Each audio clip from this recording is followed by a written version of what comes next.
Muy buenos días a los radioescuchas que nos sintonizan en las frecuencias de Telemetro Radio, a quienes nos ven por streaming a través de Metcon Go, así como en RPC Televisión, en señal de televisión digital terrestre, y a los miles de cibernautas que desde cualquier parte del planeta, ya sea en vivo o en diferido, nos siguen a través de las plataformas de Telemetro, Cuarto Poder en YouTube. Ahora también con retransmisión por Eco TV a las 10 de la mañana. Bienvenidos a la emisión de hoy, jueves 5 de febrero del año 2026. En el plano internacional tenemos que el último tratado de no proliferación de armas nucleares entre Rusia y Estados Unidos expiró este jueves en un cambio importante en el control de armamentos desde la Guerra Fría. El acuerdo Nuevo START finalizó a las 0 horas 0 minutos hora del meridiano de Greenwich del 5 de febrero, con lo cual Moscú y Washington dejan de estar obligados a una serie de restricciones sobre sus arsenales nucleares. El secretario general de la ONU, Antonio Guterres, lo calificó como un momento grave para la paz y la seguridad internacional y exhortó a Washington y a Moscú a regresar a la mesa de negociaciones sin demora y acordar un marco sucesor. Esta disolución de décadas de logros no podría llegar en peor momento. El riesgo de que se utilice un arma nuclear es el más alto en décadas, advirtió Guterres en un comunicado. Rusia y Estados Unidos controlan conjuntamente más del 80% de las ojivas nucleares del mundo, pero los acuerdos de control de armas se han ido debilitando. El nuevo START, firmado por primera vez en 2010, limitaba el arsenal nuclear de cada parte a 1.550 ojivas estratégicas desplegadas, una reducción de casi el 30% con respecto al límite anterior establecido en 2002. También permitía a cada parte realizar inspecciones in situ del arsenal nuclear de la otra, aunque las inspecciones fueron suspendidas en el año 2023. En septiembre de 2025, el presidente ruso Vladimir Putin había propuesto a Washington prolongar por un año los términos del tratado, una propuesta calificada entonces de buena idea por su homólogo estadounidense Donald Trump, pero a la que Estados Unidos no dio seguimiento. Rusia señaló el miércoles el fin de su vinculación al tratado. Asumimos que las partes del nuevo START ya no están ligadas a ninguna obligación ni declaración simétrica en el contexto del tratado, afirmó el Ministerio de Relaciones Exteriores ruso en un comunicado. Sin embargo, durante una conversación el miércoles con su homólogo chino Xi Jinping, el presidente ruso subrayó que en esta situación actuaremos con prudencia y responsabilidad, según informó el asesor diplomático de Putin, Yuri Ushakov, en una rueda de prensa con periodistas. Seguimos abiertos a encontrar vías de negociación y garantizar la estabilidad estratégica, aseguró Ushakov. En Washington, los responsables estadounidenses se muestran cautelosos respecto a sus intenciones. Interrogado en una conferencia de prensa, el jefe de la diplomacia estadounidense, Marco Rubio, se limitó a explicar el miércoles que el presidente Trump se expresaría más tarde al respecto, sin precisar cuándo, y subrayó la postura de Washington. El presidente ha sido claro en el pasado en que para lograr un verdadero control de armas en el siglo XXI es imposible hacer cualquier cosa que no incluya a China, debido a su vasto y rápidamente creciente arsenal, dijo Rubio. Por su parte, el Papa León XIV, que rara vez se pronuncia sobre el ámbito nuclear y sus tratados, alertó del riesgo de una nueva carrera armamentística e hizo un llamado urgente a no dejar caer este instrumento sin intentar garantizarle un seguimiento concreto y eficaz. Hagan todo lo posible para evitar una nueva carrera armamentista, añadió el pontífice estadounidense el miércoles al término de su audiencia semanal en el Vaticano. Consideró más urgente que nunca sustituir la lógica del miedo y la desconfianza por una ética compartida. Francia, por su parte, la única potencia nuclear de la Unión Europea, llamó a las grandes potencias nucleares, Estados Unidos, Rusia y también China a trabajar por un sistema internacional de control de armamentos nucleares. Por otra parte, Rusia lanzó entre la tarde del miércoles y la mañana de este jueves un total de 183 drones de larga distancia contra territorio ucraniano, incluyendo 110 drones kamikaze Shahed de fabricación iraní, según informó la Fuerza Aérea de Ucrania en su último parte. El informe detalla que 22 de los drones de ataque rusos impactaron en 16 localizaciones no especificadas en distintas regiones de Ucrania. Del total, 156 vehículos no tripulados fueron neutralizados por las defensas aéreas ucranianas. Además, fragmentos de drones interceptados cayeron en otras 7 zonas del país.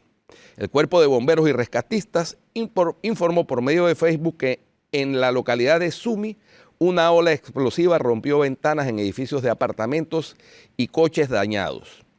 Los bombardeos rusos también profundizaron la crisis energética en Ucrania, dañando severamente una red eléctrica ya afectada por ataques anteriores. Millones de personas en ciudades como Kiev y Kharkiv quedaron sin electricidad, calefacción ni agua corriente durante días, lo que amenaza tanto la viabilidad industrial como el esfuerzo de guerra ucraniano. Estos nuevos ataques contra objetivos civiles se producen en medio de negociaciones trilaterales mediadas por Estados Unidos que se celebran en Abu Dhabi con el objetivo de alcanzar un acuerdo para poner fin a la guerra. La segunda ronda de estos contactos comenzó ayer en la capital emiratí y está previsto un nuevo encuentro en este marco. Moscú reiteró que el país invadido debe ceder a sus exigencias, lo que incrementa las dudas sobre el éxito de los esfuerzos diplomáticos liderados por el presidente estadounidense Donald Trump. El portavoz del Kremlin, Dmitry Peskov, advirtió, mientras el régimen de Kiev no tome la decisión adecuada, la operación militar especial continuará, utilizando el término oficialista con el que Rusia describe la invasión iniciada el 24 de febrero de 2022. Y por último, y también terrible, un apagón masivo dejó sin electricidad al este de Cuba ayer miércoles por la noche tras una avería en la red energética que afectó de forma total a varias provincias, incluida Santiago de Cuba, la segunda ciudad del país, según informó la compañía eléctrica estatal. La Unión Eléctrica de Cuba comunicó que el incidente ocurrió en horas de la noche y provocó la desconexión del sistema en la región oriental. Siendo las 20:54 de la noche, ocurre un fallo en la subestación Holguín de 220 kilowatts que provocó la desconexión del sistema eléctrico en la zona oriental, indicó la entidad en la red social X.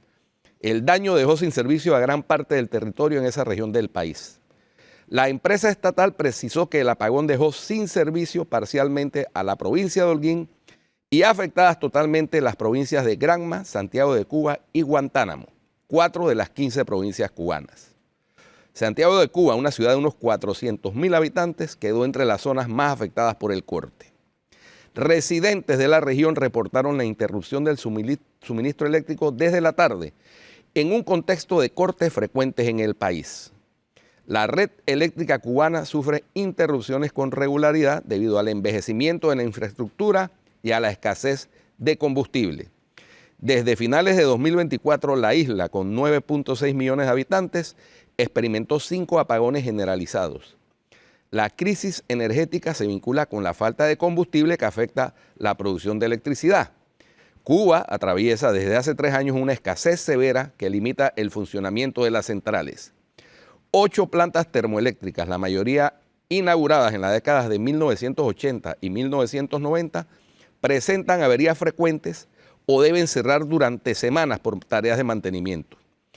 El gobierno cubano sostiene que las sanciones estadounidenses dificultan las reparaciones y el mantenimiento del sistema eléctrico. Sin embargo, economistas señalan la falta de inversión estatal acumulada durante años como un factor estructural del deterioro del sector eléctrico cubano. Eso es lo más destacado en el plano internacional. La crisis energética coincide también con conversaciones que ya han trascendido entre altos funcionarios del gobierno cubano con jefes de la CIA en México. Parece que hay movimiento en el bullpen para los cubanos y hay que estar atento a lo que vaya a ocurrir. Ayer trascendió esta información acerca de la posibilidad de que se estén dando estas reuniones y la realidad a la que puede estar enfrentándose el gobierno cubano, que está prácticamente cercado después de lo que ocurrió en Venezuela hace un mes, exactamente, Guido, ya pasó un mes, y el gobierno cubano ha dejado de recibir esos 10.000 galones diarios de combustible que necesitan para poder sobrevivir. Claro. Oye, y ayer también circuló, todavía está por confirmarse, porque hay información contradictoria, un supuesto arresto de Alex Saab en Venezuela. Sí, Alex Saab. El testaferro de Maduro. Alex Saab y Raúl. Barranquillero de Maduro. Alex Saab y Raúl Gorrín. Y Raúl Gorrín. Dicen que agentes del FBI, en conjunto con oficiales del Servicio Bolivariano de Inteligencia, el famoso SEBIN, capturaron al señor Alex Saab y al señor Raúl Gorrín. Importante la captura, no por lo que significa para el gobierno actual de Delcy Rodríguez en Venezuela, sino para lo que significa para el señor Nicolás Maduro en Estados Unidos, porque al parecer, con la anuencia de las autoridades norteamericanas que están en Venezuela, lograron esa captura porque son requeridos en Estados Unidos para ser testigos dentro del proceso del señor Nicolás Maduro. Así que, y sobre todo porque el señor Gorrín y el señor Alex Saab son reconocidos testaferros del señor Nicolás Maduro. Se especula que la defensa de Nicolás Maduro y Cilia Flores, quien la está pagando, por supuesto por encargo, es Alex Saab. Entonces ahora, así que, si el hombre queda capturado, ¿quién mejor que Alex Saab y Raúl Gorrín para servir a la defensa como testigos claves dentro del proceso en contra del señor Nicolás Maduro? Así que Nicolás Maduro y Cilia Flores deben estar temblando ahí en Nueva York por todo lo que está ocurriendo en este momento. Y no de frío. Ahí en Venezuela. Y no de frío. Bueno, de frío también porque le cayó un frío espantoso allá en Brooklyn. Pero bueno, está con nosotros Emma Pinzón, dirigente de los pacientes con enfermedades raras, esta mañana. Y desde ayer ha estado presentando toda la agrupación una serie de advertencias sobre el tema de los medicamentos para los pacientes con enfermedades raras. Estos medicamentos, vi, Emma, que reciben el nombre de medicamentos huérfanos, porque resulta que la enfermedad es tan rara que no encaja dentro de todos los procedimientos y los cuadros de medicamentos que tiene la entidad. Entonces terminan siendo medicamentos huérfanos y hay que darle respuesta al asegurado por lo que veo. Ahora, la preocupación que ustedes tienen es que, sobre pretexto de lo rara que es la enfermedad, no vayan a suministrar el medicamento a los pacientes, y eso sí es peligroso. Claro que sí, lo que pasa es que al tener una ley que regula cómo es el trámite para obtener los medicamentos para estas enfermedades y a estos pacientes, y que esa ley no está funcionando, ¿a qué pasa? La Caja de Seguro Social hizo una consulta a su departamento jurídico sobre el deber ser, y dice, no, nosotros como caja no tenemos competencia con estos medicamentos, por tanto no van a poder estar dentro de los cuadros básicos de la caja, lo que le llamamos el listado oficial de medicamentos. ¿Y qué es lo que lleva a eso? Que cuando tú tienes un grupo de pacientes, y te voy a dar el ejemplo de la esclerosis lateral amiotrófica, que es una enfermedad muy, muy complicada, y el paciente recibe el medicamento por parte de la institución. ¿Qué hace la Caja de Seguro Social? Se lo compra de forma individual a cada persona. Eso hace que las compras sean más caras, eso hace que no haya adherencia de tratamiento. Es más, el año pasado tuvimos la pérdida de un amigo de aquí de nuestra organización, que le dieron el medicamento una sola vez, un mes. Eso no sirve de nada, mejor es que no le den nada. Y al final todo se debe a que los procedimientos están supeditados a trámites burocráticos muy largos. ¿Qué es lo que los pacientes aspiramos? Que esos medicamentos se compren en grupo. Para eso sí hay una reforma dentro de la Ley 419 de medicamentos que establece un nuevo mecanismo de compra que se llama una negociación cara a cara con ese único proveedor. Si tienes un medicamento que no tiene competencia, porque eso mismo dijiste, es huérfano, ¿para qué vas a hacer una licitación? Haces una compra directa, todo eso lo estamos trabajando. Pero cuando descubren que de acuerdo a la ley tú tienes que tener una resolución motivada que la dicta la Comisión Interinstitucional establecida en la Ley de Enfermedades Raras, y ellos son sometidos a auditorías constantes, mandan la consulta y la consulta dice nosotros no tenemos competencia, este paciente tiene que ir al Ministerio de Salud, tiene que buscar esa resolución motivada para que entonces nosotros compremos. Tú te puedes imaginar que tú tienes una enfermedad y además tú tienes que cumplir con todos estos trámites burocráticos, y es ahí donde nosotros en este mes queremos resaltar. Esa ley nos está enfermando, mira, o la reforman para que sea una ley que realmente solucione esta situación. Oye, derogarla sería la otra opción, porque nosotros no podemos concebir que ahora los pacientes que sí recibían medicinas dentro de la caja, porque los no asegurados, eso es una lotería, el que no tiene seguro social totalmente es una lotería. Sí, a ver si tú tienes influencia allá adentro para que te lo compren. Entonces, la ley de enfermedades raras que en vez de representar una solución, ha venido a representar realmente es un problema. Así es. Porque dijiste, la ley no está funcionando. No. Y además has puesto el ejemplo de que la excesiva burocracia lo que hace es complicar la adquisición de esos medicamentos que son la vida o la muerte para los pacientes que padecen estas enfermedades, en muchos casos. Así mismo como lo estás planteando. ¿Y qué está ocurriendo? Nosotros tuvimos una reunión el día lunes en el Ministerio de Salud, producto de una carta que la Federación mandó en el mes de diciembre para que esto se vea ya con seriedad, porque son 11 años que esta ley está promulgada. Tiene reglamentación, pero la tiene la primera fase, luego hubo una reforma. Y en esa reforma no tiene reglamentación. Entonces yo creo que hay una oportunidad, por ejemplo, si el ministerio tiene la buena voluntad, y aparentemente la tiene, en que hagamos una comisión como se hizo para verlo a la ley de medicamentos y veamos realmente qué es lo que funciona. Quitemos esos nudos críticos que hay, hagamos una ley funcional y mientras tanto que la pongan en pausa para que la caja pueda seguir dándole los medicamentos a los pacientes. Esa es la propuesta básica que estamos llevando el Ministerio de Salud. A todo aparenta que sí va a ser así. Mañana tenemos otra reunión, pero ya sabes que nosotros como pacientes y como representantes de la sociedad civil tampoco nos vamos a quedar cruzados de brazos y tenemos que seguir dando esta información para que los pacientes estén alerta, vean con sus médicos que dónde están sus papeles, porque esta burocracia ni siquiera los pacientes saben por dónde andan sus papeles. Hay pacientes que meten papeles, los médicos les firman y ve a ver dónde está tu papel. Entonces la misma caja también tiene que hacer un ordenamiento de su burocracia, un procedimiento transparente, claro, cómo llegar y tener acceso a los medicamentos que necesitamos. Sin medicamentos, señor, no hay cómo controlar la enfermedad. Y tampoco es que todas las enfermedades tienen medicamentos, solo el 5% de las enfermedades raras tienen medicamentos. Claro, porque precisamente se trata de enfermedades que padecen muy poca porcentaje de la población y que no resulta atractivo para las grandes casas farmacéuticas desarrollar la investigación para hallar el medicamento. Y cuando lo hallan, son por lo general medicamentos sumamente costosos, precisamente por el bajo volumen de demanda que hay. Pero mira, es decir, es un círculo perverso. No hay otra manera de llamarlo. Antes que me olvide, te quiero contar algo que acaba de ocurrir con una enfermedad que se llama lupus. Dijeron, este medicamento no puede entrar en el cuadro básico porque el lupus es raro.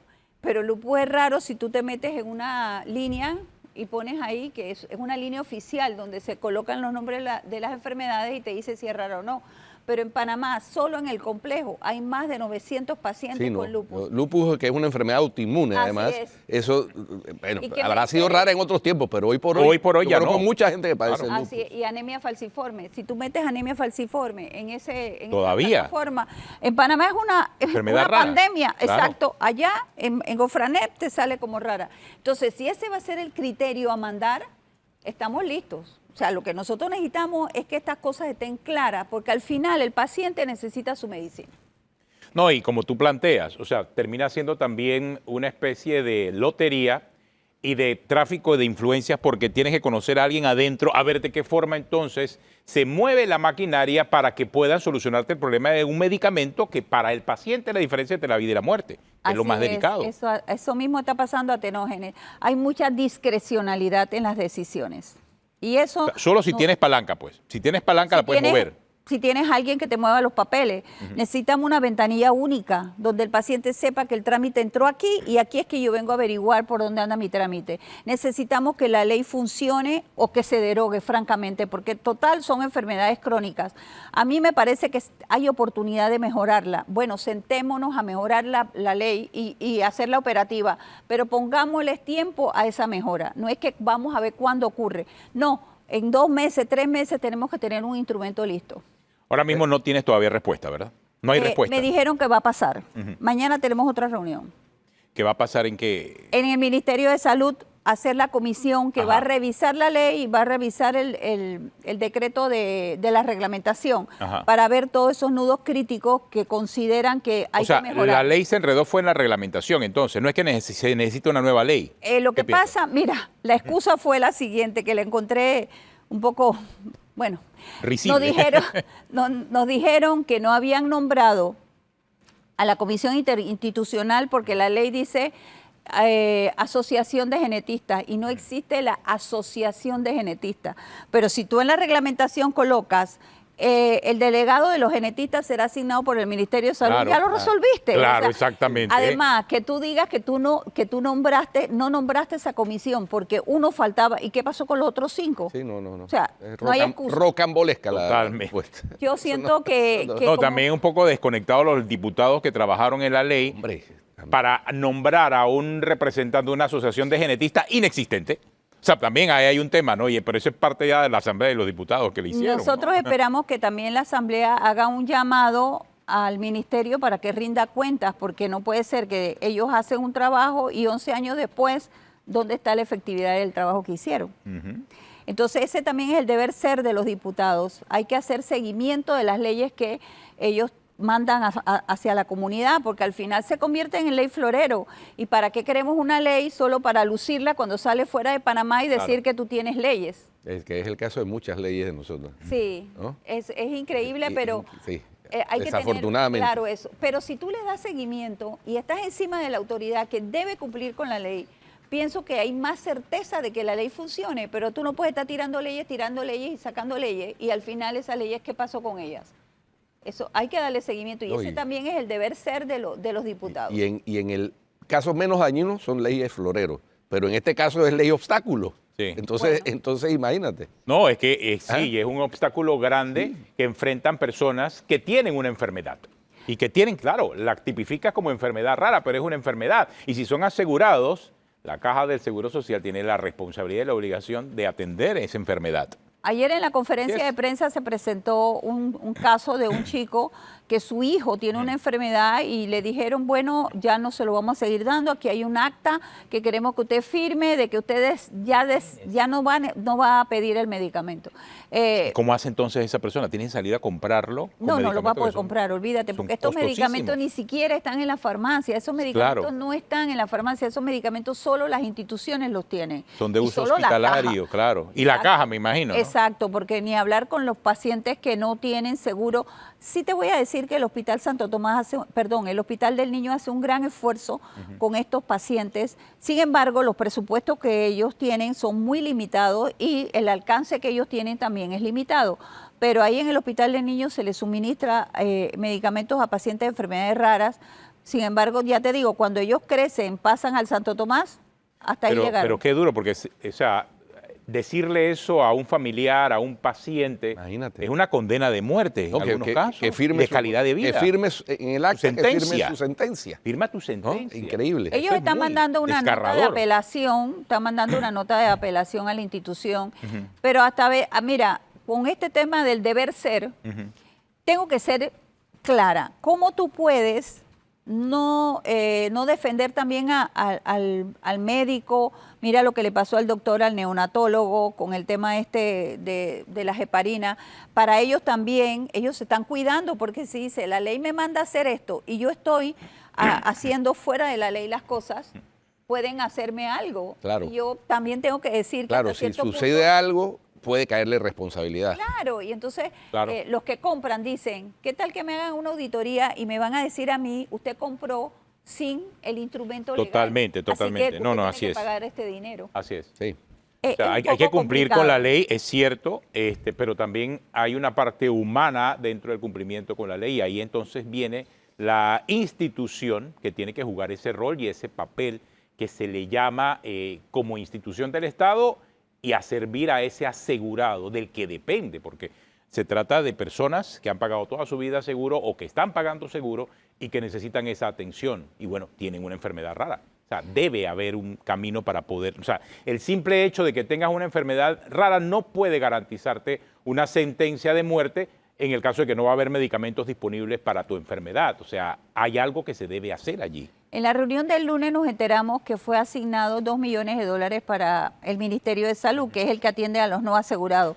2 millones es nada, si tomas en cuenta que el desempleo ha hecho que la cantidad de personas que se atienden con el Ministerio de Salud creció. Antes la caja tenía un 80% de cobertura, ahora la caja tiene un 63% de cobertura. Imagínate. Y toda esa población tiene que atenderse en el Ministerio de Salud. Claro. $2 millones, mijo, eso no alcanza para nada. Bueno, muchas gracias, Emma, por acompañarnos aquí en Cuarto Poder, Emma Pinzón, con este tema que realmente pues conmueve a todo el mundo porque es un tema muy conmovedor y no quisiera uno estar en los zapatos de ninguna de estos panameños afectados por enfermedades raras y la incertidumbre de saber quién te va a proporcionar el medicamento y sin el dinero para poder comprar medicamentos tan costosos. Definitivamente. No atienden muchas de estas enfermedades. Gracias por acompañarnos, Emma. Muchas Hay una gracias pausa, regresamos en unos minutos aquí en Cuarto Poder. Vamos a hablar acerca de la línea 3 del metro, Guido, esa que llega hasta Panamá Oeste. Recuerde que hoy la conferencia de prensa del presidente Mulino no es a las 8:30, sino a las 9:30. Él está en Coclé y nosotros vamos a seguir hasta el momento en que comience la conferencia de prensa. Así que en breve seguiremos aquí en Cuarto Poder.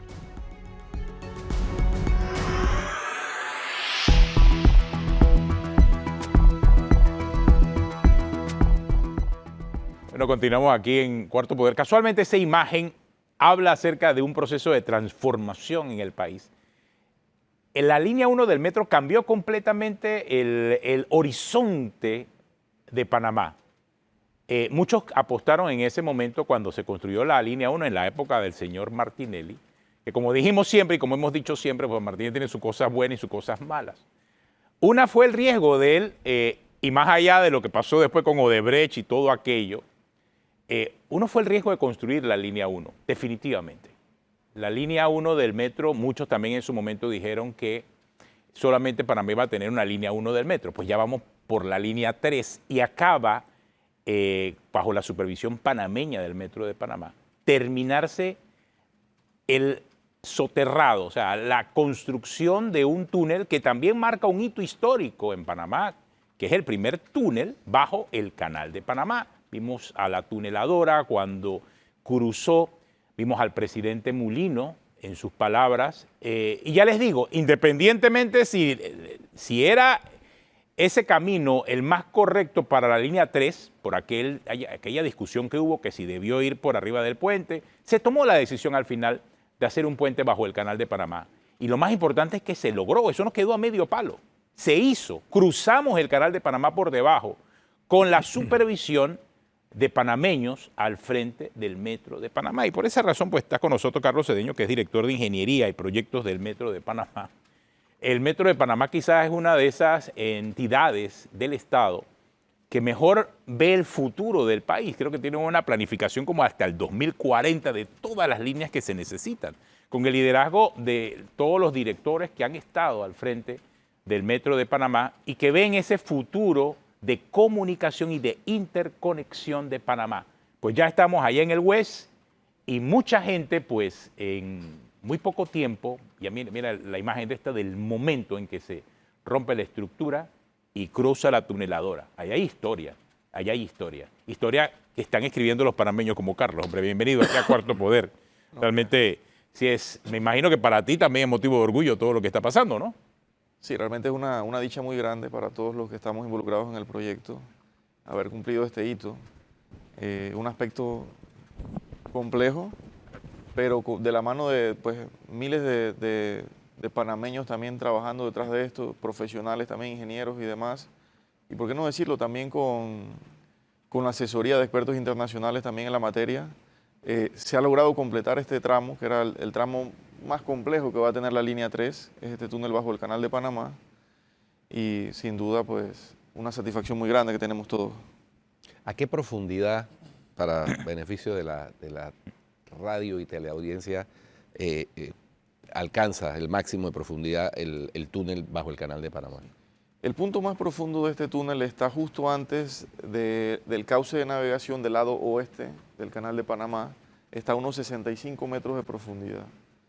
Este parámetro se determinó a raíz de, pues, primero los estudios, el diseño, pero también de algunos requisitos que se implementaron en el acuerdo con la ACP, en el acuerdo de compatibilidad, y que nos llevaron a tener esa profundidad. Y eso determinó a su vez varios elementos técnicos. El tipo de maquinaria que estamos utilizando aquí es una máquina especial, es diferente a la que se utilizó en la línea 1, en el sentido de que funciona con una serie de lodos en el proceso de excavación, y ese proceso permite controlar mejor las presiones, dado a que a mayor profundidad pues vamos a tener una mayor presión, y ese fue un parámetro fundamental en toda la implementación que se hizo, el análisis de diseño también. Ahora, ahí, insisto, voy con el tema de los hitos, ¿no? A nivel de Centroamérica, ¿hay alguna construcción similar? O sea, por debajo de algún cauce de río, por debajo de algún lago, por debajo de algún canal. Hablo de Centroamérica, el Caribe, ¿o somos los primeros en la región? Este proyecto de la línea 3 tiene muchos elementos que son particulares y únicos. Bueno, el Canal de Panamá sin duda no es cualquier, digamos, infraestructura. Claro. No es un río tampoco. El Canal de Panamá es un elemento pues primordial para todos los panameños. Y además de eso, este sería también el primer monorriel, digamos, con una longitud como esta que va a estar en un túnel. Ajá. Eso ha determinado también las dimensiones del túnel. Por ejemplo, la línea 1 era una tuneladora de cerca de 9,70 de diámetro externo. En este caso son 13,51 de diámetro. Entonces, el área de la sección de ese túnel es el doble que el de la línea 1, debido a la necesidad de incorporar geométricamente este sistema monorriel dentro de ese túnel. Y así pues es realmente un túnel único en la región, yo diría yo en este momento sin precedentes a nivel de Centroamérica. Es que, mira, quizás no lo vemos con la grandeza necesaria, pero es un hito inclusive para la ingeniería en Panamá, ya que si bien es cierto que es una empresa extranjera que pone su maquinaria, son panameños los que están dando las instrucciones, son panameños los que han planificado esto, son panameños los que han sido parte del proceso de creación. En otras latitudes y países desarrollados, sí vemos construcciones similares. O sea, trenes que pasan, en caso de Estados Unidos, Nueva York, los trenes que pasan por debajo del río, es quizás la tónica, lo normal. En nuestras latitudes no, hasta este momento. O sea, Panamá se pone a la vanguardia. Si tenemos la capacidad de ponernos a la vanguardia, de organizarnos, de sumarnos y poder crear cosas como la que se está creando con las líneas del metro, y en el caso de la línea 3, lo del monorriel, como usted dice, o sea, podemos crear cosas también mucho más grandes como panameños. Eso nos está poniendo a otro nivel y esa grandeza hay que entenderla como país, ¿no? ¿Para qué fecha, ingeniero, está previsto que terminen los trabajos de la línea 3 y pueda ser inaugurada y puesta en servicio para el beneficio de la población del oeste? Toda esta parte que estamos viendo en las imágenes estaría previsto para el segundo semestre del 2028. Recordemos que este es un sistema que tiene ciertas variaciones con respecto a la línea 1 y 2, que son sistemas ferroviarios, y que eso involucra una serie de capacitaciones también para el personal que ya se está preparando para eso. Y la fecha en este momento previsto sería el segundo semestre del 28, porque ahora, luego de que nosotros terminamos de construir este túnel bajo el Canal de Panamá, tenemos que empezar a equiparlo. Todas las vigas de rodaje, los elementos que se pueden ver ya en el tramo elevado, unas vigas similares a estas van a estar incorporadas dentro del túnel, con unos elementos de evacuación también que son prefabricados, y toda una serie de elementos electromecánicos. Hablamos de sistemas de ventilación, de bombeo, detección de incendios, entre otros importantes, y todo esto pues apegado a una serie de normativas internacionales que permiten garantizar la seguridad en un sistema como este. Ahora, cuando la tuneladora va creando el hoyo y el foso, veo que paralelo a eso, en la parte de atrás, se va inmediatamente ahí llenando de concreto, ¿no? O sea, creando toda la estructura de soporte. O sea, que no es que solamente va sacando tierra, va girando y va saliendo al otro extremo, sino es que se va creando toda esta estructura que tenemos ahí en pantalla. Sí, sí. Ese caso que veíamos hace un momento es un túnel construido por método tradicional, pero este que estamos viendo actualmente, Ajá. efectivamente la máquina tiene dos etapas principales en el proceso. Esta imagen, ¿no? Correcto, exacto. En un punto la máquina está excavando, en ese momento la máquina se está impulsando de los anillos que ella ya instaló anteriormente. Entonces, ese proceso involucra una serie de segmentos prefabricados que tenemos una planta en el área de Centenario y cada uno de esos anillos está conformado por 9 partes. Entonces esas partes entran en un vehículo multiservicio que los lleva hasta la máquina y la máquina se encarga entonces de tomarlos e instalarlos. Entonces las dos partes principales de este proceso son, uno, la excavación, la máquina se va impulsando de los segmentos, llega a una longitud tal que le permite instalar el siguiente, lo instala Y sigue. y luego se impulsa de ese que instaló anteriormente Claro. para continuar el proceso. Increíble, interesante. Y solamente lo que queda después es el proceso de cableado que usted dice. Así Y es. servicios, ¿no? Me imagino. Estas vigas prefabricadas van a estar incorporadas también, pero básicamente la máquina va dejando un tubo Ajá. completamente construido. Aquí lo vemos. Creo que sí, ahí se ve.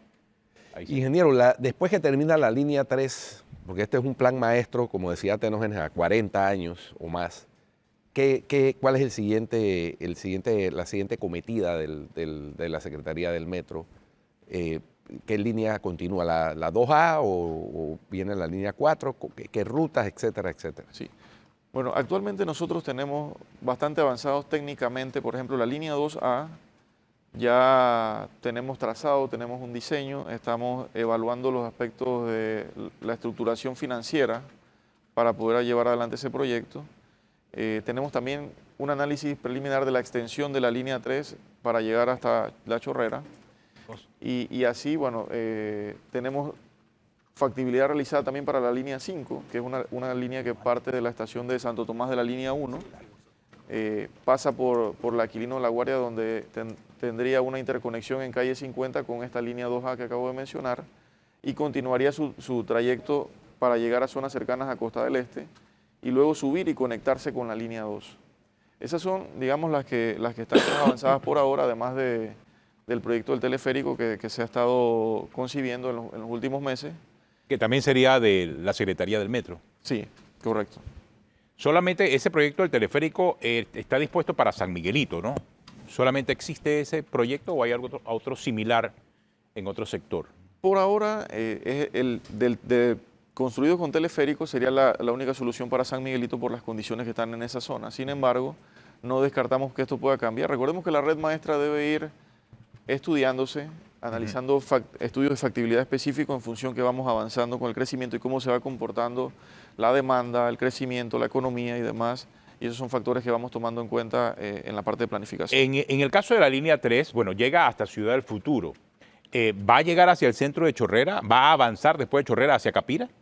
En la red maestra está previsto llegar hasta el centro de La Chorrera. Hasta el centro de La Chorrera. Sí.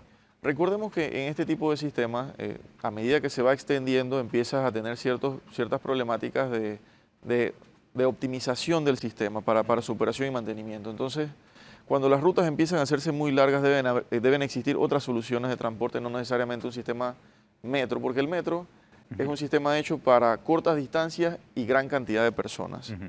Entonces, eso involucra que requieras tener más trenes para poder suplir largas distancias y eso, pues, sin duda, pues, tiene sus costos y debe ser analizado. Pero por ahora, la línea 3 en la red maestra está previsto llegar hasta el centro de La Chorrera. Nosotros hemos analizado una parte de ese trayecto que estaría llegando hasta Costa Verde con la misma tecnología monorriel que hemos empleado con la línea en construcción actualmente. Ay, interesante, ¿no? Porque imagínense, si llega hasta el centro de La Chorrera y la línea 3 y tenemos que la línea 2 llega hacia el otro extremo en Panamá Este, que es el área de la 24 de diciembre, más allá de la 24 de diciembre, donde está el centro comercial Mega Mall. O sea, realmente conectas completamente el este con el oeste a través del sistema de metro, ¿no? Sí, parte del plan. Si vemos conceptualmente el inicio de nuestra red, hemos cubierto de alguna manera el tramo norte-sur, la línea 2 hacia el este con 21 kilómetros, incluyendo la conexión al aeropuerto, y con la línea 3 entonces cubriríamos el tramo hacia el oeste. Entonces con la línea 2A empezamos a generar ya en el centro de la capital ya una red interconectada como la tienen pues grandes explotaciones a nivel mundial. En el caso particular suyo, ¿cuánto tiempo tiene trabajando con el Metro de Panamá? Bueno, yo inicié por allá en el 2011. Ajá. Bueno, usted inició prácticamente con la línea 1, entonces. Sí, prácticamente estudiando y trabajando casi al mismo tiempo ahí. O sea que tiene todo ese conocimiento adquirido como panameño de cómo es que se hace y cómo es que funciona un metro y cómo ahora funciona un monorriel, porque realmente son primos hermanos, pero no funcionan de la misma forma, tengo entendido, ¿no? Así es. He tenido esa suerte, esa fortuna de poder haber participado en todos estos proyectos, aprender de muchas personas, tanto nacionales como internacionales, que han participado de este proceso. Y cada vez las nacionalidades, digamos, la línea 1 pues, fue un proceso ahí había de todo el mundo. Había muchísimas nacionalidades. Sí. Y siempre hay esa absorción de conocimientos. Claro. Ya hay mucho personal panameño que así como yo he tenido esa oportunidad, la han tenido también y están brindando ya sus experiencias a nivel internacional en materia de trenes, en materia de túneles y en muchos otros aspectos de sistemas como este. Realmente, cuando uno pone en perspectiva, o sea, todo el conocimiento adquirido de los panameños en la construcción de todas estas líneas de metro, uno entiende entonces la importancia de lo que se ha estado haciendo y la importancia también de proyectos como este, que son proyectos a largo plazo. Proporciones guardadas y similar, algo debiese ocurrir también con el sistema de carreteras nacional que tenemos, que es la Panamericana. Si nos organizamos de forma tal para poder también crear y mejorar todo el sistema de comunicación, siendo un país que vive de la logística, Guido, claro, es clave que tengamos un sistema de primer mundo de interconexión de carreteras para poder llevar a los panameños desde Panamá a Chiriquí en menos tiempo por carretera. Ahora tenemos el plan del tren David-Panamá, magnífico. Está el tren, está el metro y es necesario mejorar todo el sistema de carreteras, así como lo hicimos en el tramo entre Puente de las Américas y Arraiján, a seguir después de Arraiján, porque es clave para el desarrollo de este país. Yo he notado que han hecho algo de esfuerzo el MOP en mejorar algunos. Sí, total, está haciendo su trabajo de la carretera. ¿No? Después de 4 años perdidos en el MOP, algo se... Y ojalá ahora en la estación seca se aproveche, porque hay áreas que todavía están muy precarias, ¿no? El área de cercanías a Penonomé, por ejemplo, la carretera está totalmente desvencijada, ¿no? Sí. Y entonces eso es un factor que hace que los automovilistas y los transportistas y todos tengan que incurrir en gastos mecánicos para reparar amortiguadores, llantas, rines, etcétera. Si te pones a ver el proyecto del Metro de Panamá como proyecto, no como entidad, como proyecto, ya lleva, va a cumplir 16 años, desde el momento en que comenzó la planificación. Entonces está demostrado que como panameños podemos organizarnos y crear un proyecto que sea y que pase por encima de los periodos presidenciales. Pero no puede ser que aquí, en el caso de las carreteras o lo que viene con el tren David-Panamá, se interrumpa por los periodos presidenciales. Son obras que deben continuar, que no dependen de un periodo político. En el caso de las carreteras, aquí hemos estado nosotros presos de los intereses políticos. Yo recuerdo que en la época del doctor Ernesto Pérez Valladares, la carretera panamericana se quería ampliar a 4 carriles. Y llegó al Roble de Aguadulce, cambió el gobierno con la señora Mireya Moscoso y nos detuvimos 4 años peleando una continuidad de ese proyecto. Perdimos 4 años importantes en el desarrollo de ese proyecto carretero. Después, bueno, llegó el gobierno del señor Martín Torrijos, se reactivó nuevamente el proyecto, pero después vino entonces el gobierno del señor Martinelli, que continuó con ese proyecto también, pero acabamos de pasar por 4 años de estancamiento en la rehabilitación de carreteras, en donde no se hizo un solo proyecto, no se terminó, ni siquiera el proyecto de La Pesa lo lograron entregar. ¿Por qué? Producto de ese vaivén político que atrasa el desarrollo del país en sectores claves, como es el sector logístico, porque todo esto tiene un impacto. Es que tendría que tener el sistema carretero un plan maestro. Claro, exactamente. Así como lo tiene la Secretaría del Metro. Y mira, por eso es que se le ha dado continuidad y porque es un proyecto de Estado, claro, no del gobierno de turno. Y lo vimos en el caso de la ampliación Puente de las Américas a Arraiján. Esa ampliación quedó de primer mundo y para un país que se merece tenerlo como Panamá. ¿Por qué? Porque somos un país de logística. Y esa ampliación que creo que se desarrolló en el gobierno del señor Juan Carlos Varela. Sí, comenzó durante el gobierno. Comenzó allí y por lo menos no sufrió la interrupción. Bueno, hubo algo de interrupción en el gobierno del señor Cortizo. Por la pandemia, ¿no? Por la Más que todo, pandemia, claro. por la pandemia, pero por lo menos el proyecto avanzó.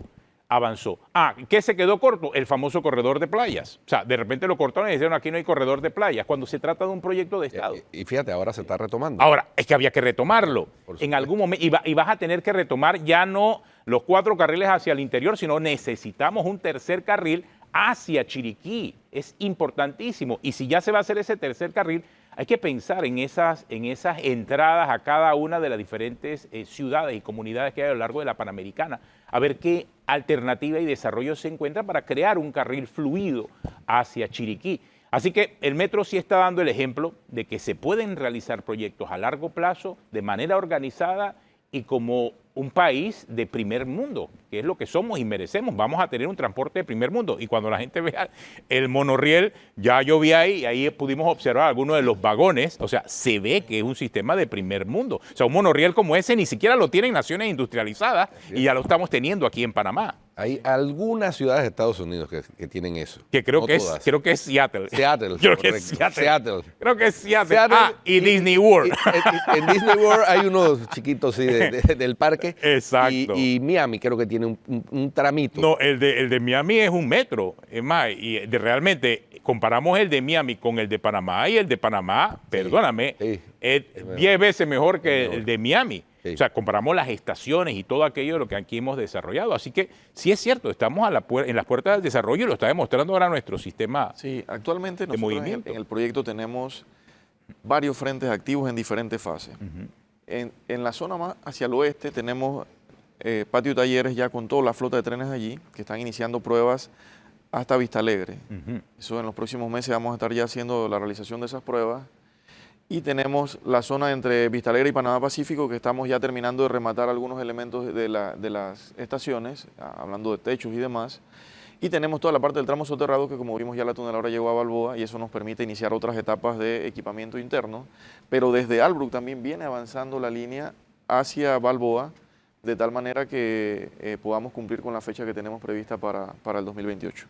Oye, muchas gracias, Carlos, por acompañarnos, por tu tiempo. Carlos Cedeño es director de Ingeniería y Proyectos del Metro de Panamá y hemos tenido una muy buena explicación acerca de todo lo importante que ha sido la terminación de este proyecto de la línea 3 del metro y el cruce bajo el Canal de Panamá. Felicidades, gracias por acompañarnos, Gracias. Carlos. Una pausa, regresamos en breve, estamos esperando también la conferencia de prensa del presidente Mulino allá en Coclé, así que seguiremos con ustedes en breve.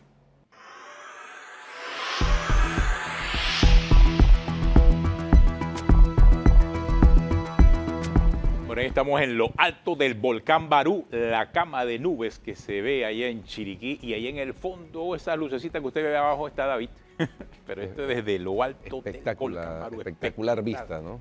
Imagen. Qué belleza. Oye, el alcalde Mayer Mirache acaba de publicar en su cuenta en X lo siguiente, dice, hoy cierra mi revocatoria de mandato con 66 firmas de 217,000, en otras palabras, el 99.97% de aceptación. Dice, que sepa que no pase un día que no estoy agradecido con la confianza que han depositado en mí, no solo quienes votaron por mí, sino todos los ciudadanos a quienes sirvo con dedicación, orgullo y Esa es una manera simpática de darle la vuelta, ¿no? Total. No significa que tenga 99.97%. Pero la verdad es que simplemente que es que esos procesos de revocatoria de mandato con firmas, ninguno ha tenido éxito. No significa que tenga... No es por nada, pero, no es por nada, pero 66 de 200, ni siquiera hicieron el esfuerzo. Oye, a la diputada Paulette Thomas, 5 firmas. Imagínate, o sea, también es una pérdida de tiempo. El Tribunal Electoral tendría que regular de mejor manera eso. Hay que regularlo, hay que poner una fianza.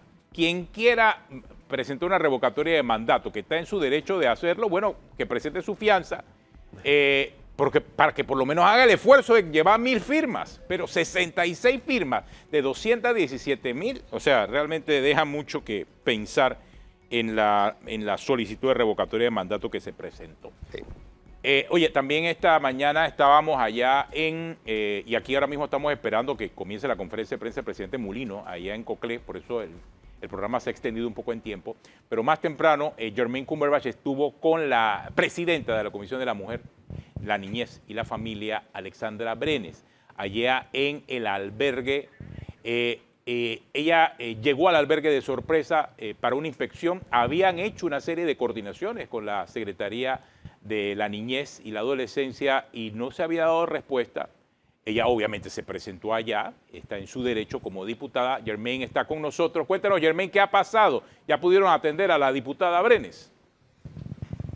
Atenógenes Alexandra Brenes es la presidenta de la Comisión de la Niñez, la Mujer y la Familia de la Asamblea Nacional de Diputados. Ellos como comisión, en conjunto con la vicepresidenta, la diputada Flor Brenes, enviaron una nota a CENIAF y también al Ministerio de Desarrollo Social para iniciar un recorrido, inspecciones a los diferentes albergues. Esto ya se ha realizado en albergues de La Chorrera, de Veraguas y de Chiriquí. Lo que denuncian ellos es que el día de ayer, la propia directora del CENIAF, la directora nacional, llama a la asamblea, en este caso a la comisión, para cancelar una visita que se debió hacerse hoy a las 8 de la mañana.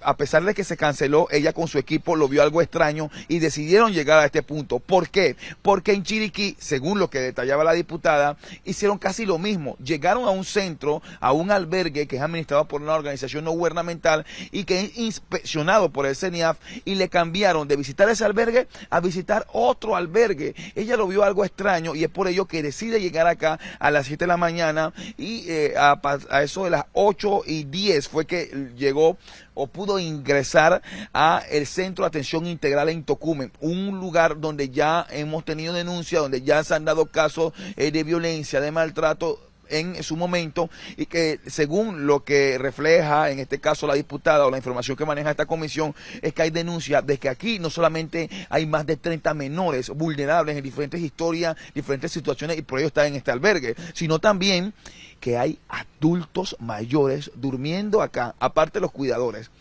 Hay más de 30 personas, alrededor de 30 niños y 4 cuidadoras. Y según la ley deben haber una cuidadora o un cuidador por cada 4 niños. Aquí solamente hay 4 cuidadoras y hay más de 10 adultos que duermen en este lugar. Y no deben estar mezclados porque es un centro para niños.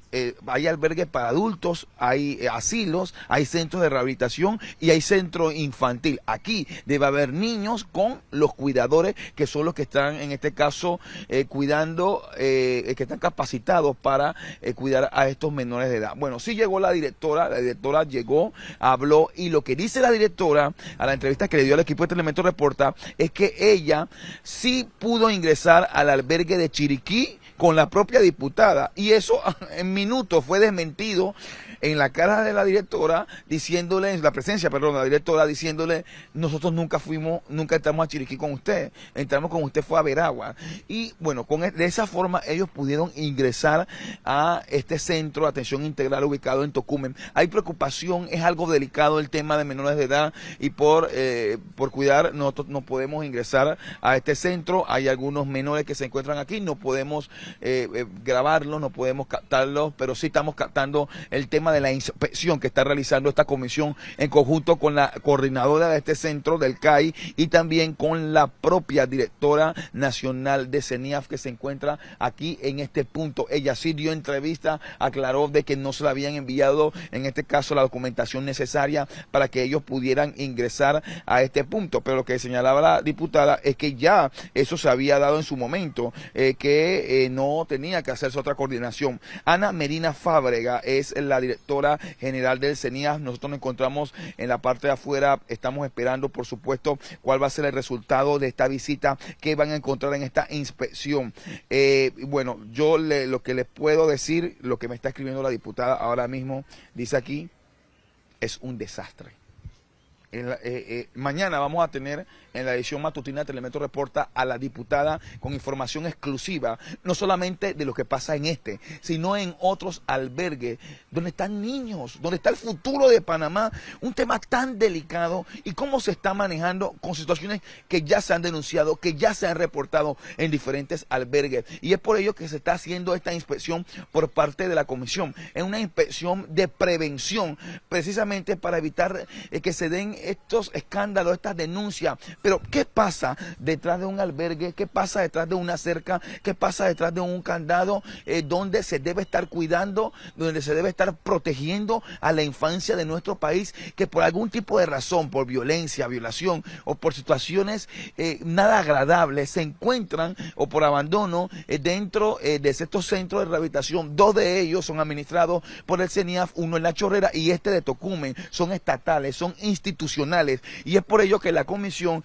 por esta información que manejan, deciden realizar esta inspección sorpresa. Y lo que se preguntaban ellos, y queda aquí en el tapete, sencillo, Atenógenes, sencillo, compañeros de Cuarto Poder, y lo decimos todo: el que nada teme, nada debe. El que nada debe, nada teme. O sea, qué sencillo es. Diputada, adelante, hagamos la inspección. Pero han puesto piedra, le han puesto algunos obstáculos, y es allí donde ellos dicen: algo está pasando, algo debe estar pasando. Esta evaluación, esta inspección que están realizando, estamos a la espera de que salgan y nos digan qué es lo que está sucediendo acá en este punto, o qué irregularidades han encontrado por parte de esta comisión. Pero sí, luego la llamada que hizo el equipo de Telemetro Reporta a la directora vía telefónica, logramos que llegara y que se le pudiera dar el paso para que hiciera esta inspección de prevención dentro del Centro de Atención Integral de Tocumen, que es administrado por el CENIAF. ¿Cuál va a ser el resultado? Los invito a las 12 en punto en la edición mediodía de Telemetro Reporta a conocer parte de esta inspección, y mañana una entrevista exclusiva en la edición matutina. Contigo. Gracias, Germain, muy completo, y realmente, bueno, debe haber coordinación, obviamente, entre las instituciones y los diputados, pero cuando no hay esa coordinación, cuando falla, vemos casos como el que está ocurriendo allá en este CAI, Centro de Atención Integral para Menores. Tantos obstáculos ya crea suspicacia, no se sabe qué es lo que está pasando. Y bueno, también por la diputada, que más allá de su función legislativa, hay una función fiscalizadora de los diputados. Más que estar creando y discutiendo leyes que muchas veces no tienen ningún tipo de sentido, por lo menos involúcrense en procesos. Hemos visto pues ahora a la diputada Alexandra Brenes en este rol. Hemos visto también al diputado Gaitán desde la Comisión de Economía y Finanzas ya siendo llamado directamente al director de ingresos para que aclare, por cierto, todo este tema de los facturadores que antes eran gratuitos y que ahora hay que pagar. Hemos visto también al diputado Bloise, que ha estado involucrado en todos los procesos de las escuelas, también fiscaliza escuelas. Creo que esa parte de los diputados es importantísima. Recuerdo también a la diputada Yarilis Rodríguez, que hizo inspecciones ahí en el río La Villa cuando se dio toda la crisis del agua. Eso es importante. Sin embargo, vemos otros diputados que no necesariamente están cumpliendo ese rol, sino simple y sencillamente se sientan, no hablan, esperan que todo le caiga del cielo, ni siquiera se activan y no presentan ni siquiera una ley buena o mala, pero que sea objeto de discusión. Eso es lo importante cuando a ti te eligen para un cargo como funcionario electo. O sea, si vas para la asamblea o si vas de representante de corregimiento, lo mínimo es que trabajes y que justifiques tu salario. ¿Con qué? Con la responsabilidad que te otorga la Constitución, ya sea en función legislativa o para fiscalizar las funciones de muchas entidades, Guido, y creo que ahí hace mucha falta eso, así que sí, esperemos que se activen los diputados, ¿no? Que los diputados salgan de la comodidad de la oficina refrigerada de la Asamblea y hagan las inspecciones que requieran hacer y que tengan a bien hacer para verificar el funcionamiento de las instituciones del Estado y de que se está cumpliendo con la misión de esas instituciones. Que eso es básicamente, eso no debería incomodar a nadie. No, para nada, un proceso de rendición de cuentas. Así es. Totalmente. Ni tampoco porque hay una tendencia de los funcionarios para justificarse, de decir que es que los diputados están tratando de hacer un show político. No se trata de eso, se trata de una fiscalización que debe ser efectiva. Y es, como dices, Atenógenes, parte esencial del rol que deben desempeñar. Y créeme que aquí nosotros normalmente los exponemos. Y cuando están taquillando, le decimos que están taquillando. Sí, correcto. Aquí lo decimos. Correcto. Ah, no, este es taquilla. Esto es taquilla. No, pero en este caso sí era necesario por las quejas que le han llegado. Se cumplió con el procedimiento. La propia diputada nos verificó y lo verificó con Germain.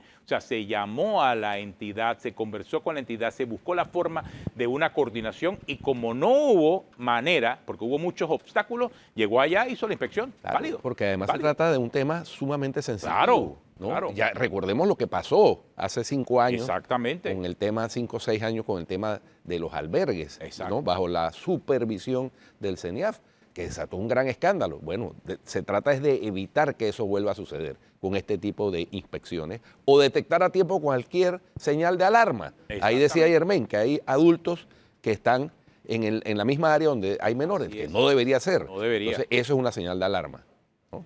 Oye, Guido, y otro tema es lo del arbitraje de Panama Ports.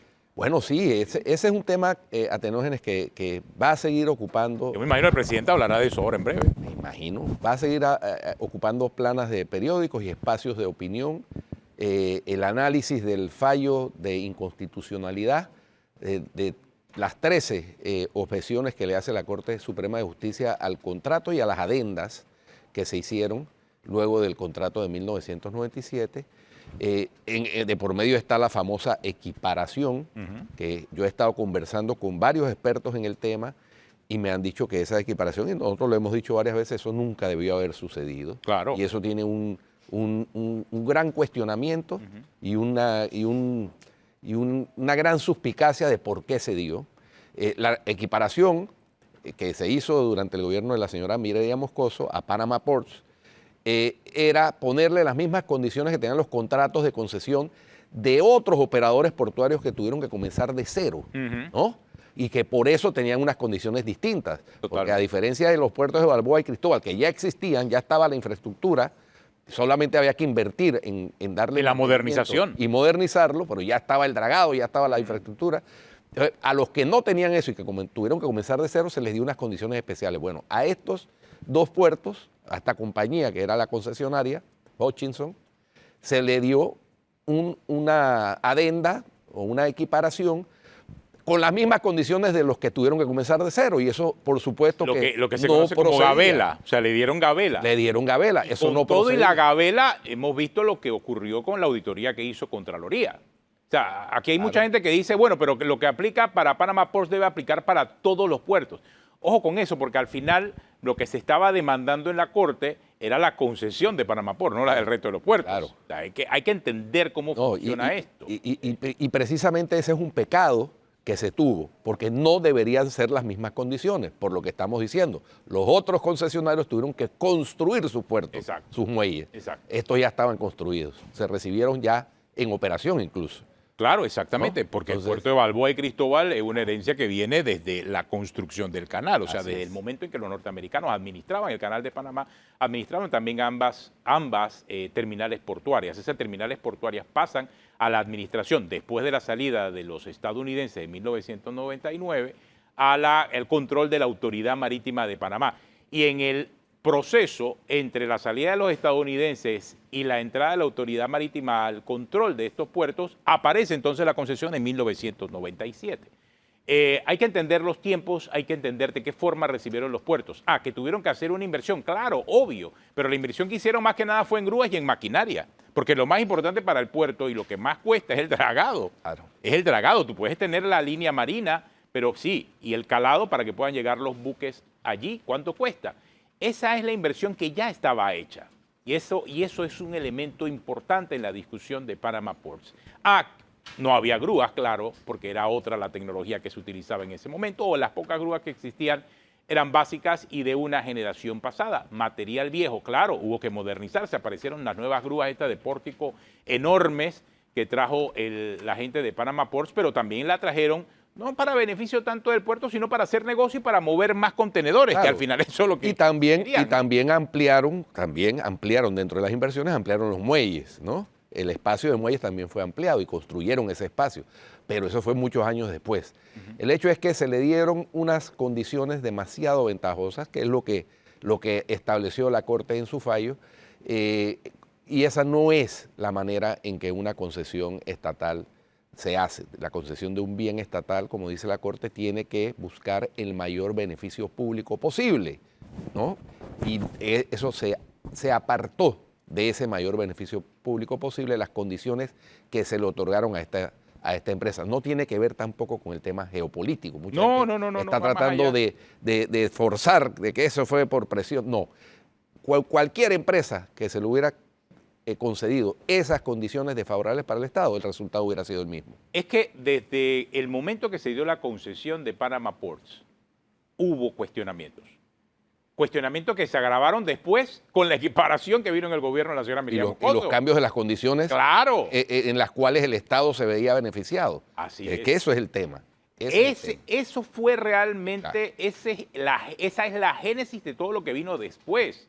Entonces, hubo un proceso de seguimiento porque esa equiparación que se dio en la época de la señora Mireya Moscoso no pasó ni se dio en las mismas condiciones de la concesión original, ya que eso pasó fue por un decreto ejecutivo. En el gobierno del señor Martín Torrijos se cambiaron las condiciones nuevamente. Y se obligó a la empresa, bueno, se condicionó a la empresa a una inversión específica y ahí entonces hablamos de los 1.800 millones de inversión que tuvo, porque tenía que hacer una inversión para poder mantener la concesión. Y esas fueron las condiciones que se impusieron en eso, y estamos hablando del año 2004. Condiciones que se mantuvieron y que fueron después objeto de un análisis hacia el año 2021, que le permitieron la continuidad de la operación. Ahora, bueno, veo que el ex contralor Gerardo Solís como que tomó distancia de la continuidad del año 2021, igual que el viceministro, el ministro de la presidencia en ese momento, el señor Carlos García, han tomado distancia, pero de que se permitió la continuidad, se permitió la continuidad en el 2021. Y el pecado, que también lo analiza la Corte, pecado desde el punto de vista constitucional, fue renovar automáticamente en las mismas condiciones, Así es. cuando el entorno había variado sustancialmente de lo que había en el año 97 a lo que había en el año 2021 o 22, porque de por medio hubo una inversión de casi 6.000 millones del Estado panameño en la ampliación del canal. Entonces no podían ser las mismas condiciones de renovación de ese contrato, por obvia justicia. No, y súmale a las características que tuvo la concesión, ya que después del año 2004 entonces Panama Port tiene acceso a más tierras. Panama Port tiene acceso a ampliar el puerto.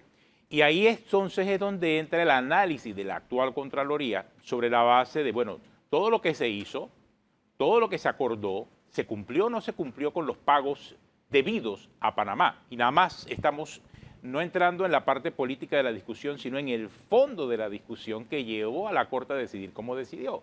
Y ahí entonces se cuestiona directamente lo que para la Contraloría fue un desfase en cuanto a lo que el Estado debía recibir. Estamos hablando que la Contraloría lo calculó en más de unos 1.300 millones aproximadamente, dólares más, dólares menos, que el Estado dejó de percibir producto de los errores que hubo en la ejecución de esa concesión. Eso entonces, con todo eso en la mano, pues la Corte decide acerca de qué es lo que iba a pasar, si era constitucional o no la concesión original de 1997. La conclusión ya la sabemos. Hubo una inconstitucionalidad en base al análisis que hizo la Corte Suprema de Justicia. Que el arbitraje estaba contemplado en el contrato también es real. Sí. Y todas esas consideraciones que estás anotando serán parte del arbitraje. Claro. ¿No? Claro, serán parte del arbitraje y habrá una decisión final, ¿no? Un laudo arbitral que decidirá cómo se le da término feliz a esta concesión, cuánto le tiene que indemnizar el Estado panameño a Panama Ports y cuánto debe recibir el Estado panameño de Panama Ports de lo que dejó de recibir. Mira, lo que sí me parece a mí que hay un elemento importante, el hecho de que todavía no se ha publicado en Gaceta el fallo. Y se han tomado todas las acciones desde el comunicado, y eso creo que lo anota muy bien también en su comunicado Panama Ports. O sea, desde el momento en que se hace el comunicado no es el fallo, el comunicado es la decisión que se hizo pública por parte del órgano judicial, la Corte Suprema de Justicia. No se ha publicado todavía el fallo en Gaceta. No sé, ahora me imagino que el presidente Mulino hablará del tema en la conferencia de prensa. Yo asumo que es tema obligado. Pero sí me parece a mí que después de una semana debiese ya estar publicado en Gaceta el fallo. No sé si en este momento se ha publicado porque no estaba revisando, no he revisado la Gaceta, pero sí es importante la publicación del fallo. Panama Port se adelantó a eso con el tema ya del anuncio del arbitraje. No sé si lo ha comenzado, porque también lo de Panama Port solamente es el comunicado del anuncio del arbitraje. Una cosa es el comunicado del anuncio del arbitraje y otra cosa es iniciar el arbitraje y hacer la petición. Claro. Son dos cosas diferentes. Claro. Entonces, Panama Port anunció que viene el arbitraje, la Corte Suprema anunció que viene el fallo todavía no está ejecutoriado porque tiene que publicarse en Gaceta para que quede debidamente ejecutoriado. Así que hay todavía algunos periodos de tiempo y algo de incertidumbre. Sabemos que la publicación es inminente, obvio, ¿cuándo va a ser la publicación? Una pregunta importante. De repente a lo mejor el presidente Mulino ahora en su conferencia de prensa va a hablar acerca de ese tema. Ayer también estaba viendo, Guido, un tema que me llamó poderosamente la atención. Vi que en Washington hubo una reunión de 50 países en el mundo que tienen inversiones en minería. Ahí estaba Argentina, estaba El Salvador, estaba Ecuador, pero Panamá estaba ausente. Y son oportunidades que estamos dejando sobre la mesa ahora mismo. Estaba ausente porque todavía estamos con la incertidumbre acerca de la mina, si sale o no sale. Entonces, yo sí creo que el estar ausente en esa mesa es una gran pérdida, dada los precios mundiales del cobre que estamos viendo. O sea, es una gran pérdida para el Estado. Estamos dejando mucha plata sobre la mesa. El Estado panameño está dejando plata sobre la mesa. Y aquí estoy mencionando una sola reunión que acabo de ver que se dio en Washington con 50 países productores de cobre. Y no estaba Panamá. O sea, cuando vemos eso y vemos nuestra situación económica interna en Panamá, nos damos cuenta que parte del problema gira en torno a esa decisión política que se tomó en ese momento, en el año 2023, acerca del tema de la mina.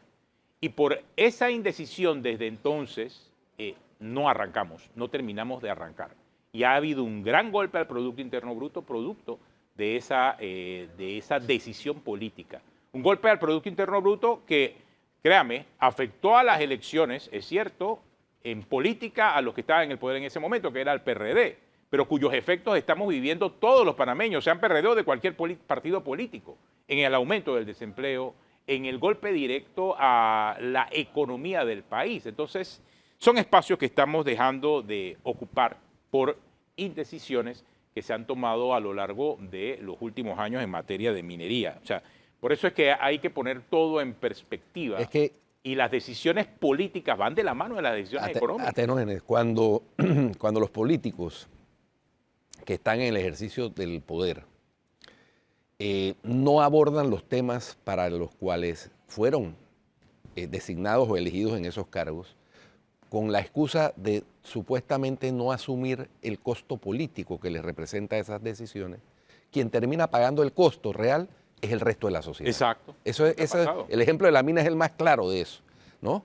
No se tomaron las decisiones o se tomaron las decisiones incorrectas y ahí están las consecuencias. Ojalá superemos esa etapa de evaluar el costo político para los políticos cuando lo que se tendría que evaluar es el costo para los ciudadanos de no tomar una decisión. Bueno, pasó con la mina. Sí. Y pasó con la pandemia también, lo vivimos. Bueno, todos. y con la Caja de Seguro Social durante 3 gobiernos.